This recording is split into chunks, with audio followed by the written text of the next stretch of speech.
రోజైతే నాకు 2 ఆర్డర్‌లు వచ్చినాయి. ఒకటేమో ఇంట్లో క్యాంటీన్ చేసి ఇచ్చేది, ఒకటేమో బయట పోయి చేసి ఇచ్చేది. ఈళ్ళేమో 10 గంటలకల్లా మాకు ఇయ్యాలి దావత్ తొందరగానే చేస్తామన్నారు. సరే అయినా సరే ఇస్తలే అని చెప్పిన. ఇక నాకు నిద్ర పట్టదనమాట. ఎందుకంటే ఎప్పుడు ఇస్తా అని తెలుసు నేను చేస్తాను. కానీ ఓ పక్క మేలుకో భయమైతుంటది. అందిస్తానా లేదా మాట పోతదా ఏమని. ఆ టెన్షన్ పడుతుంటాను. అయినా సరే చేస్తాలే అని అన్నీ చేసిన. ఇక్కడ అన్నీ పార్సెల్ చేసిన. ఏంది మటను, చికెను, బగారన్నము, ఏంది బాస్మతి రైస్ బగారా, మిర్చి కర్రీ, సాంబార్ చేసిన. సాంబార్ చేసి అన్నీ ఎక్కడక్కడ బాక్సులు పెట్టేసిన. పెట్టేసి ఆటోకి చెప్పిన. ఆటోకి చెప్తే ఆటో తీసుకుపోతది కదా! సరే ఇక తీసుకుపోతే ఆళ్ళు ఫోన్ చేస్తూనే ఉండ్రు నాకు రావా అంటే వస్తున్నా, చేస్తున్నా అని చెప్పి 10 గంటలకల్లా ఆడికి పోయిన. 9 గంటలకెళ్తే 10 గంటలకల్లా ఆడికి పోయిన. ఆడికి పోయి నుంచి పోగానే ఉప్మా చేసి ఇమ్మన్నారు. సరే చేస్తలే మీరేం టెన్షన్ పడకుండా ఉప్మా చేస్తా అని చెప్పి ఉప్మా పెట్టిన. ఉప్మా చేసి నుంచి చికెన్ కర్రీ చేసిన. చికెన్ కర్రీ ఉడుకుతూనే ఉంది. మటన్ కొట్టిర్రు. మటన్ 2 యాటల మటన్ అంటే ఈజీగా 35 కిలోల మటన్ పడ్డది. మటన్ పొయ్యి మీద ఏసిన.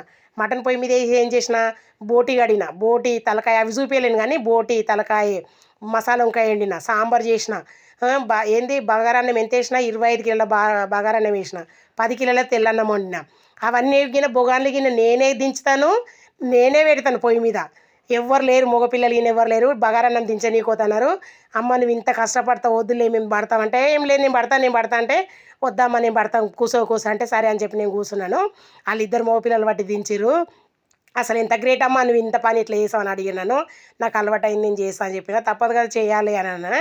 అన్నీ నేను ఏదైనా కానీ పొయ్యి మీద డేగులు అయినా దించుతా. ఎందుకంటే నాకు అలవాటయింది కాబట్టి పొయ్యి మీద డేగు ఎవరు లేకున్నా కానీ 40, 50 కిలోల డేగు అయినా కానీ అంజాదతోని మెల్లగా పెట్టి ఇట్లా పెట్టి కిందికి ఒరిగిచ్చి ఇట్లా దించేస్తా నేను ఏం భయపడా వీళ్ళు రావాలి వీళ్ళు చెయ్యాలి అనేది ఏమి ఉండదు. నా పని నేను చేస్తా. నేను మాటలు ఎంత గట్టిగా చెప్తానో నా పని అంత గట్టిగానే చేస్తాను. నేను ఎప్పుడు ఏం భయపడను పనికైతే. కాకపోతే ఏంటంటే అందిస్తున్న భయం ఉంటుంది. కాకపోతే ఎన్నో కొంచెం ఎగురుతుంటాను అనమాట. ఎందుకంటే ఇస్తానా టెన్షన్ పెడుతుంటారు నన్ను. ఇస్తావా వాళ్ళకి తెలుసు నేను చేసి ఇస్తాను కూడా తెలుసు. కానీ అయినా నన్ను ఇంకా ఇటు వేస్తుండ్రు. అయినా చేస్తూనే ఉంటాను నేను.